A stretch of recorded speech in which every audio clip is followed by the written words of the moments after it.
예, 반갑습니다. 예, 영문으로 된 자료가 있고요. 영문 자료에는 편집에 좀 오류가 발생했더라고요. 한국이 사회적 기업 육성법을 제정하고 1년이 조금 지났는데, 사회적 기업가들도 굉장히 분주하지만 사회적 기업을 돕고 있는 저희 재단 같은 조직도 굉장히 일이 많습니다. 너무 바쁘다 보니까 직원들 중에 아주 극소수가 일을 너무 많이 한다 그래서 제 안티팬이 좀 된 것 같습니다. 그래서 편집이 여하튼 오류가 있었습니다. 죄송하고요. 예, 우선 저희가 이 한중 일간에 본 행사를 준비하면서 한국이 초대 국가이자 또 법도 제정을 했고 해서 한국 상황에 대해서 조금 더 자세히 들었으면 좋겠다라는 말씀을 해주셔서 저희 이렇게 3명이나 발표하게 됐습니다. 김혜원 박사님하고 중복되는 부분은 제가 빨리 건너뛰어가면서 말씀 나누도록 하겠습니다. 그리고 저는 연구자 입장보다는 보다 좀 현장에서 고민하는 부분들, 그런 과제들을 마지막에 좀 짚어보는 것으로 그렇게 의의를 마무리 짓도록 하겠습니다. 한국에서 사회적 기업이라고 했을 때는 법에서 이렇게 이제 명시를 합니다.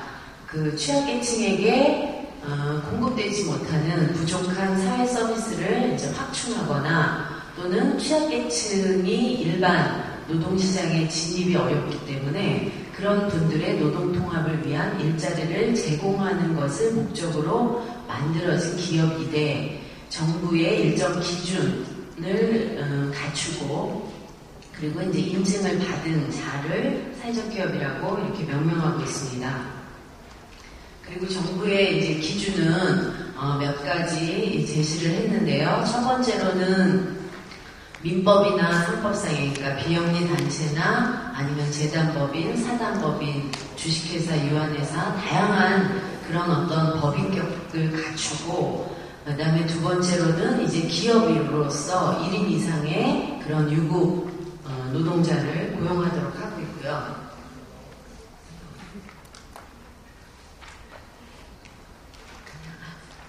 예. 그리고 이제 세 번째로는 사회적 목적 실현으로 취약계층을 전체 노동자 대비해서 30% 이상 그리고 사회 서비스 제공할 때도 전체 사회 서비스를 이용하는 소비자 대비해서 30% 이상 정도 이런 어떤 계량적인 기준을 주어서 그 기준에 맞춰서 이제 서비스 활동을 했을 때 또 사회적 기업이라고 인증하고요. 그리고 이제 과거 협동조합 운동의 어떤 원리를 이어받아서 다양한 이해관계자가 참여하고 좀 민주적인 의사결정 구조를 갖추도록 그렇게 요구를 하고 있습니다. 그리고 기업으로서 자선이라든가 정부 기부금에 지원금에 의존하지 않는 상태로 일정액 이상의 영업수익을 통해서 이제 돌아가도록 하고 있는데 현재 이 기준은 굉장히 낮습니다. 한국의 사회적 기업들이 아직 사회 서비스 분야에서 많이 활동하는 반면 사회 서비스 산업 자체가 아직 발달 초기에 있기 때문에 시장 안에서의 수익률이라는 것이 굉장히 어렵습니다. 그래서 오히려 사회적 기업이 사회 서비스를 제공함으로 인해서 수요를 오히려 유효 수요를 개발하는 이런 역할들도 하고 있는데요. 그래서 고용하고 있는 노동자들에게 지불하는 인건비 총량의 한 30% 이상은 그래도 영업수익을 통해서 벌어들여라 정도 수준에서의 기준을 요구하고 있습니다. 그리고 이러한 모든 인증 조건을 자체적인 정관이나 규약을 통해서 확보하고 있는 것을 가지고 이제 인증하는 형태로 진행이 되고 있습니다. 이렇게 해서 이제 인증받은 기업과 그렇지 못한 기업을 나눕니다. 그래서 저도 임의로 인증받은 사회적 기업이 오늘 현재로 154개에 달하는데요. 그래서 154개가 어떠한 이제 경향으로 분포하는지를 잠깐 소개해드리고 아직 인증에 응하지 않았지만 사회적 기업의 풀을 형성하고 있는 곳이 어느 정도인지 잠깐 말씀드리겠습니다. 인증 사회적 기업을 보면 한 340여 개의 사회적 기업이 신청을 해서요. 154개가 선정이 됐습니다. 그리고 2007년 가을부터 인증 제도가 시행이 됐는데 초기에는 한 30% 정도만이 그 인증 선정이 되고 탈락률이 굉장히 높았습니다. 근데 최근에 오면서 점점 그 정부도 현실적인 여러 가지 이슈들에 대해서 조금 더 융통성 있게 대응을 하고 있고요. 그리고 사회적 기업들도 여러 가지 그 서류에 대한 준비라든지 이런 것들이 조금 완성도가 높아지면서 인증률은 높아지고 있습니다. 그리고 지역별 분포들로 보면 저희 여기 한국의 수도인 서울 그리고 서울을 둘러싼 요 인근 지역의 사회적 기업이 거의 50% 정도가 분포를 합니다. 물론 그 저희 한국 인구의 상당수가 이 수도권 안에 거의 절반 가까이가 그 거주를 하고 있고 또 그만큼 이쪽에 있어야지만 그 가난한 계층들이 어떤 소득 활동이 가능하기 때문에 가난한 계층의 거주율도 또한 이 수도권 인근이 굉장히 높습니다.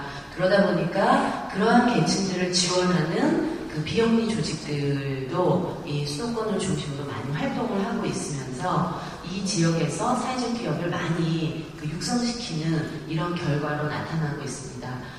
이에 그 지방의 한국도 과거 1960년대, 70년대에 도시화되고 산업화되는 과정에서 농촌이라든가 그 다음에 지방의 중소도시의 그 경제의 불균등 발전의 문제가 아주 심각한데요. 이런 문제에 좀 대응하기 위한 지방 중소도시 또는 농촌 인근 지역에서의 사회적 기업 활성화가 과제로 제기되기도 합니다. 그리고 그 노동부가 이제 인건비를 지원하면서 고용창출 사업으로 하고 있는 사회적 일자리 사업에서 또 많은 사회적 기업이 만들어지고 있습니다. 그 다음에 이제 업종 분포인데요. 업종은 절대적으로 이런 간병이라든가 아니면 동거노인 가사 지원 아니면 그 가난한 아동이나 청소년들의 학습이나 방과 후 활동 지원 등 그 돌봄 서비스 영역에서 그 거의 대다수를 차지합니다. 그런데 왜 이런 결과가 나왔냐면 이 한국에서 취약층들의 일자리를 마련하려다 보니까 이 취약층 대상 중에서도 사회적 기업 분야에서 많이 일하고자 하는 분들이 여성입니다. 거의 높은 곳에서는 뭐 86% 이렇게까지 나타나는데요. 그 여성들이 단기간 안에 교육을 받고 빨리 그 시장 안에서 유료 소득 활동을 할 수 있는 분야가 바로 이런 업종이기 때문에 이 업종이 다수를 차지하고 있습니다. 또 한편으로 많은 것이 제조업입니다. 제조업은 주로 장애인을 고용하는 사업체에서 발달을 하고 있는데요. 왜냐하면 장애인 생산물에 대해서는 그 정부에서 5% 정도 의무 구매를 하거나 아니면 대기업 같은 곳에서 장애인을 의무 고용하는 대신에 장애인이 생산한 기업의 물품을 대신 구매하면 이걸 대체해주는 그런 한국의 제도가 있기 때문에 장애인 쪽에서는 이런 정부나 기업에서 많이 소비가 일어나고 있는 그런 제품들에 대한 제조, 생산 이런 쪽에서 사회적 기업이 발달하는 걸 볼 수 있습니다. 그리고 사회적 기업의 업종들도 그 사회 서비스 업종은 주로 비영리 조직 형태로 그리고 제조업이라든가 환경 관련한 업종은 상법상의 주식회사 형태로 많이 발달을 하고 있습니다. 전체 154개에서 일하고 계시는 노동자 수는 5,511명입니다. 그래서 기업당 평균에서 한 36명 정도가 일하고 있고요. 그 중에서 61%가 장애인이라든가 노인이라든가 이러한 취약계층입니다. 즉 취약계층의 그 노동 통합률이 굉장히 높다. 이가 한국의 사회적 기업의 특징이다라고 볼 수 있습니다. 사회 서비스를 제공하는 것은 총 수혜자 그 15,339명 정도에게 그 제공을 개별 사회적 기업이 하고 있다라고 했을 때 거의 67%가 취약계층이어서 역시 그 사회 서비스 부분에서도 취약계층을 대상으로 하는 무료나 저렴한 서비스를 또 취약계층이 많이 공급하는 이런 형태의 사회적 기업이 발달하고 있다. 따라서 사회적 기업의 어떤 수익 전망이라든가 이런 것들은 굉장히 어려움에 처해 있다라는 특성을 보이고 있습니다. 그래서 유형별로 이렇게 노동통합형이 높은 것을 볼 수 있고요. 그리고 정부 지원금 대비해서 매출액이 좀 높은 업종을 보면 이렇게 환경이라든가 교육업종, 문화업종 등이 좀 높게 나타나고 있어서 그쪽에서 그래도 상대적으로 임금이라든가 이런 지급률이 좀 높고 그리고 좀 고학력자들의 그 참여도 이런 것들이 점점 높아지는 것을 볼 수 있습니다. 전반적으로 한국의 사회적 기업은 이렇게 취약계층을 다수 고용하면서 취약계층을 지원하는 여러 가지 제도를 활용하다 보니까 정부를 상대로 이 서비스를 판매하는 이런 형태의 사회적 기업이 발달을 하게 되고요. 그리고 이 한국은 자영업이라든가 이런 부분들이 굉장히 과도하게 발달되어 있는 상태입니다. 그래서 일부 구조조정이 필요하다라는 이야기가 나올 정도인데 그러다 보니까 이 취약계층들을 훈련시켜서 일반 노동시장으로 즉 타 기업으로 이렇게 취업을 알선하는 구조가 굉장히 어렵습니다. 그래서 내부에서 장기적으로 고용하는 이런 사회적 기업의 또 모델이 발달하는 걸 볼 수 있습니다. 현재까지 이제 인증받은 사회적 기업이었고요. 그러면 인증을 준비하고 있는 사회적 기업 표를 보면 대략 이렇습니다. 그러니까 비영리 조직을 기반으로 하고 있는 곳들은 우선 정부의 재정 지원을 받으면서 취약계층의 일자리를 만드는 사업단 형태로 존재하다가 사회적 기업으로 이제 인증을 준비하는 곳들이 한 2,500여 개의 사업장이 됐고요. 거기에서 4만여 명이 일을 하고 계십니다. 또 일반 시민사회단체 등의 이런 비영리에서 내부 고용을 하고 있는 곳들을 아주 전통적인 그리고 국가 주도의 이런 협동조합을 제외하고 보면 24,000여 개의 조직이 있고요. 거기서 또 59만 명, 60명 가까이의 그 내부 고용을 하고 있습니다. 이쪽에서 활동의 범위를 넓혀가면서 사회적 기업이라는 형태로 자꾸 분사하는 형태, 뭐 이런 시도들이 이루어지고 있습니다. 그 외에 그 청년 사회적 기업가의 풀들이 최근 들어서 이제 만들어지는 것이 눈에 띕니다. 뭐 일본이라든가 중국 같은 경우도 그런 소셜벤처 형태로 그 해외 유학을 하신 사실 엘리트 청년들이 그 자국의 어떤 사회 문제를 좀 더 혁신적으로 해결하고자 하면서 이런 소셜벤처를 창업하는 것들을 볼 수 있었는데요. 한국에서도 이제 그런 흐름이 대학생이라든가 아니면 경영대학원을 졸업한 젊은이들을 중심으로 좀 이렇게 파장이 일고 있고요. 한 축으로는 일반 학교, 제도적인 학교에 가지 않는 그 대학학교를 이용하는 청소년 그룹이 있습니다.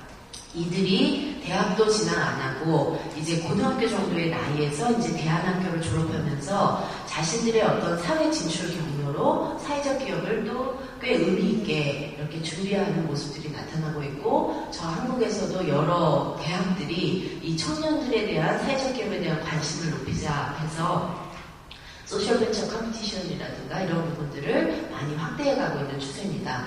기타 최근 들어서는 그 소규모 영세 일반 기업에서 사회적 기업이라는 방식으로 좀 사업의 내용과 지배 구조를 전환하면서 함께 참여하고 싶다 이런 의지를 보이기도 하고요. 그리고 좀 낙후된 지방 도시에서는 전현직 공무원이라든가 정치인들이 그 지역 특성에 맞는 어떤 사회적 기업을 새로 만들거나 또는 만드는데 지원자로서의 역할 뭐 이런 것을 자임하면서 사회적 기업에 대한 관심이 아주 다양한 그 계층 안으로 확대되는 그런 현상을 보이고 있습니다.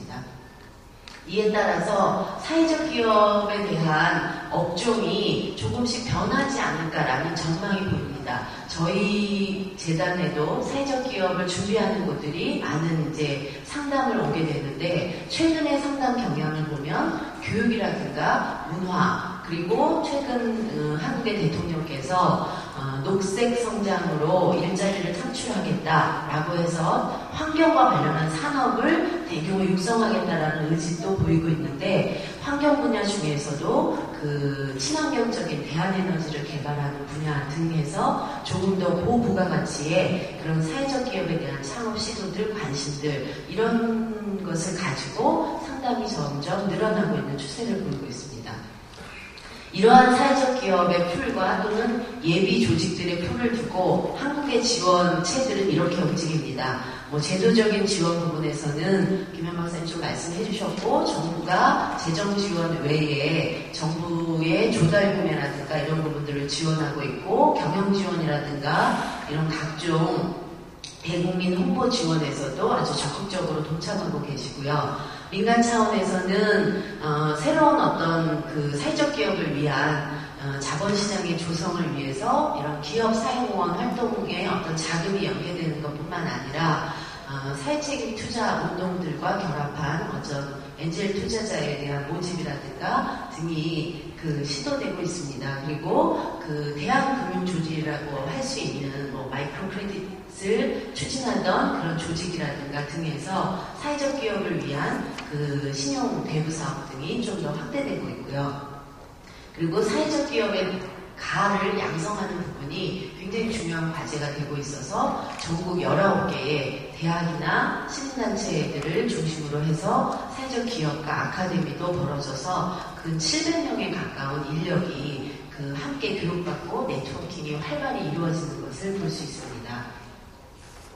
사회적 기업의 성장 배경에 대해서는 앞서 많은 말씀을 해주셨고, 확실히 한국에서는 사회적 기업 법이 제정된 이후에 관심과 이 참여가 굉장히 다양화됐다라는 것을 볼 수 있습니다.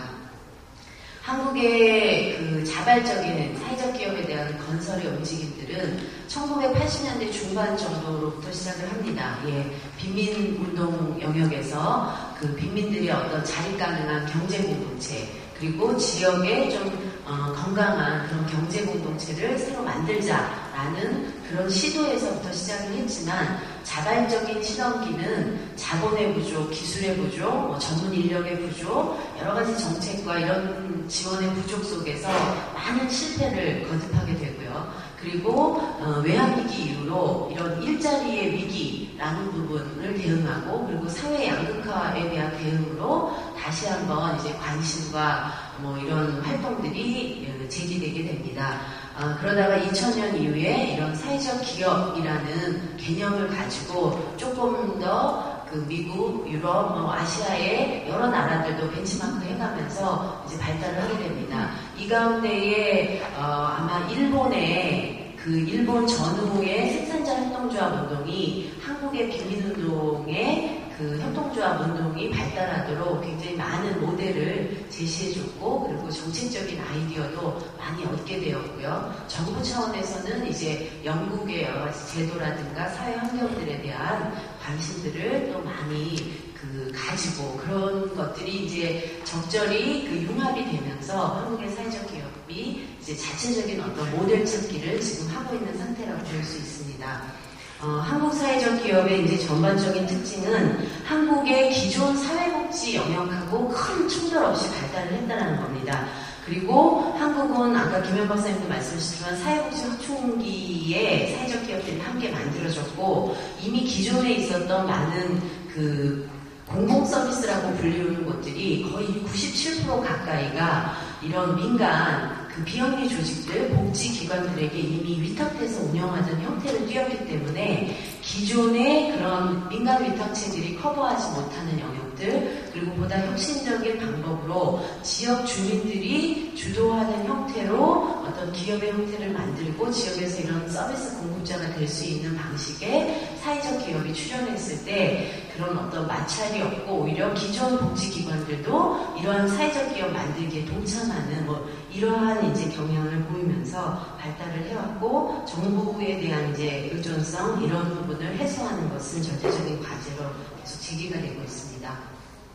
이런 상태에서 한국이 사회적 기업이 앞으로 이제 성장 전망이 어떨까를 이제 잠깐 봤는데요. 여하튼 절대적인 강점은 아직은 준비되지 않았지만 민주화 운동을 통해서 사실 길러진, 그리고 굉장한 사회적 책임의식을 가진 열정이 있는 사회적 기업과 풀이 한국에는 존재한다. 그리고 이들은 늘 어떤 기술적인 접근이 아니라 그 문제를 해결하는 근원적인 방법들, 그리고 다시 그 문제가 재발되지 않도록 하는 그런 구조적인 개혁까지도 늘 염두에 두면서 대안을 모색했던 그런 활동으로 숙련된 사람들이 사회적 기업가라는 새로운 모습으로서 당면한 문제들을 그 지역사회의 시민들과 함께 풀고 있기 때문에 이것이 아마 가장 큰 힘이 되지 않을까 싶고요. 반면 약점이라면 아직까지도 한국의 사회보험이라든가 이런 것들이 미약한 상태에서 그 사회적 기업이 생산하고 제공하는 여러 가지 서비스나 제품을 구매해 줄 수 있는 그런 구매 능력이 있는 계층들을 위한 그런 복지제도들이 발달은 해 있지 못하다. 그러다 보니까 이제 결국 정부의 창업 지원, 인건비 지원 이런 식에 의존하게 되고 시장 안에서 경쟁하는 어떤 그런 조직의 모습으로서는 갖추지 못하고 있지만 이것은 결국 한국도 복지국가를 지향하면서 차츰 제도의 변화와 함께 또 우리가 함께 풀어나갈 수 있는 숙제다라는 전망을 해봅니다. 한국의 사회적 기업의 몇 사례만 말씀드리겠습니다. 일단 그 아주 취약계층을 고용하면서 그 폐컴퓨터를 재활용하는 그런 커민이라는 사업체가 있습니다. 여기는 작년에 한 22명의 그 정부에서 생계비를 지원받던 대상들을 고용해서 컴퓨터를 재활용해서 원자재를 판매한 그 수익으로 경제적인 자립을 하고요. 그리고 수송 가능한 컴퓨터들은 그 가난한 청소년이라든가 아니면 몽골 등의 그 아직 이 컴퓨터 보급이 활발하지 않은 지역의 그런 빈곤 청소년을 대상으로 무상 기증하는 그런 사회 공익적인 활동도 함께 추진을 하고 있습니다.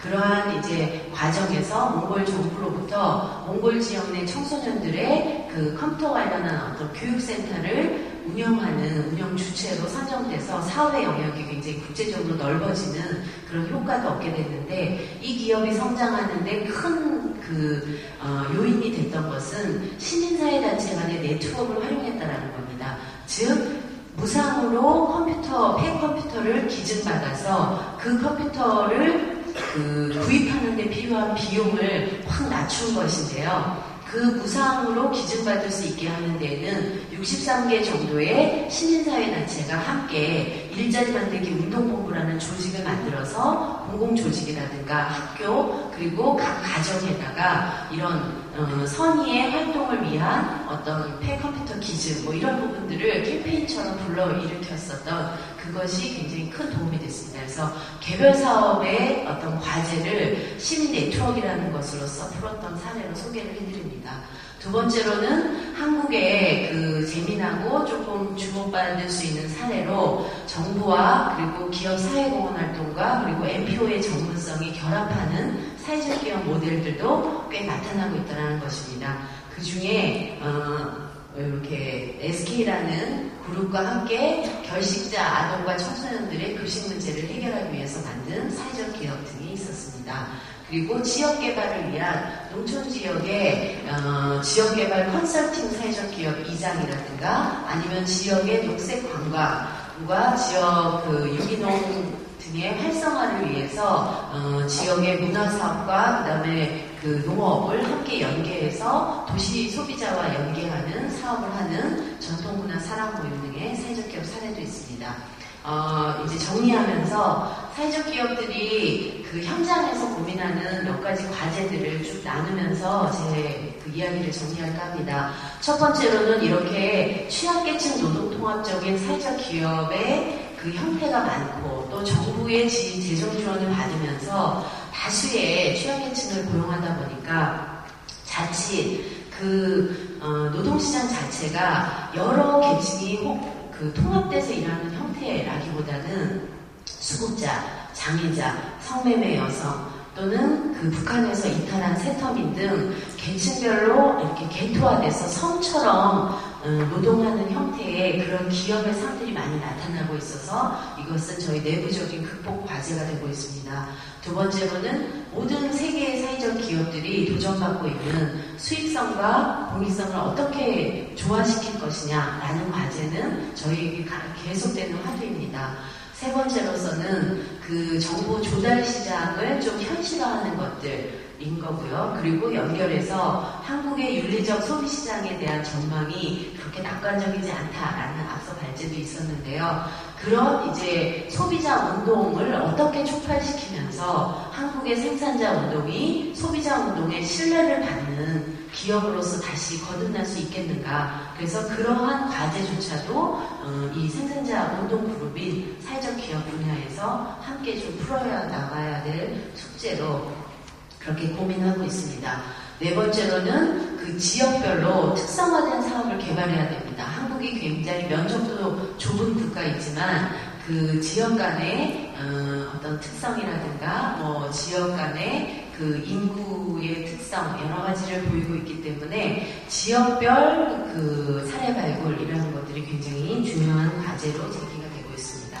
또한 그 많은 사업들의 수익성을 제고하기 위해서는 기술력, 전문성을 어떻게 제고할 것인지, 그리고 여기서 함께 일하는 분들의 그런 인적 자본을 개발하는 데에 그 많은 투자가 될 수 있도록 그 장치를 만들 수 있을지, 이것이 저희의 과제로 늘 논의되고 있고요. 여섯 번째로는 사회적 기업의 특수한 형태들로 인해서 제도금융을 활용하기가 어렵습니다. 즉, 그 비영리 조직이 이사로 참여한다든지, 그리고 사회적 기업의 민주성 때문에 대주주의 지분율이 50% 미만이어야 된다라는 내적인 기준, 뭐 이런 것들을 저희가 오히려 공감을 하고 있는데, 제도금융 안에서는 대주주 지분율이 높을수록 사실은 마지막에 어떤 그 부채에 대한 책임을 전가할 수 있는 대상이 나오는 거거든요. 그래서 이 사회적 기업의 아주 특이성, 그런 새로운 지배구조의 모습들은 제도금융을 활용하기에 오히려 약점으로 지금 작용을 하고 있습니다. 이런 상태에서 담보능력이라든가 자산, 뭐 여러 가지가 취약한 사회적 기업을 위한 대한금융 그런 새로운 자본 시장 조성이 필요하고, 어떻게 하면 시민들의 그런 이제 엔젤 투자자적인 참여들 이런 것들을 만들어낼 수 있겠는가라는 것이 과제고요. 일곱 번째로는 사회적 기업이 많아지면서 사회적 기업 간의 내부 거래를 통해서 새로 만들어질 수 있는 시장 영역이 이제 드러나고 있습니다. 즉, 유기농산물을 재배하는 농촌의 사회적 기업이 있고, 그리고 대도시에서 유통만 전담하고 있는 곳이 있다면 그 중간 지점에서 중소도시를 기반으로 이제 과잉 유기농산물에 대한 가공업을 하는 사회적 기업에 대한 수요, 요구들 뭐 이런 것들이 나타나고 있습니다. 이렇게 해서 이런 부분들을 농업 기반과 또는 유통 기반의 두 사회적 기업이 공동으로 투자해서 그 설립을 지원하는 모델 뭐 이런 것들도 등장을 하기 시작을 했는데요.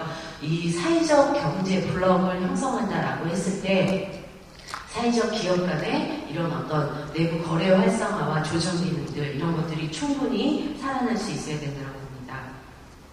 그리고 여덟 번째로는 빈민이 공급하고 빈민이 제공받는 사회 서비스의 이런 수요 공급 방식들은 분명히 문제가 있습니다. 서비스의 질 문제라든가 또는 사회 정의론에 입각해 봤을 때 그 적합성에 의문이 듭니다. 그래서 중산층의 파트타임이나 자원봉사가 가능한 주부 등 이런 계층들이 참여해서 사실은 가난한 계층들을 위한 사회 서비스를 제공하고, 소득이 필요한 낮은 계층의 여성들은 사회적 기업을 통해서 충분히 훈련된 상태에서 중산층 대상의 그런 프리미엄의 어떤 사회 서비스 제공을 할 수 있는, 그래서 이런 크로스가 가능한 계층 간의 상호 지원이 살아 움직일 수 있는 그러한 방식의 모델을 좀 더 만들어야 될 것 같습니다. 아홉 번째로는 그런 대안적인 지배구조를 확대하고요. 열 번째로는 내외부의 고객 만족을 위해서 그 참여자들 등에 대한 어떤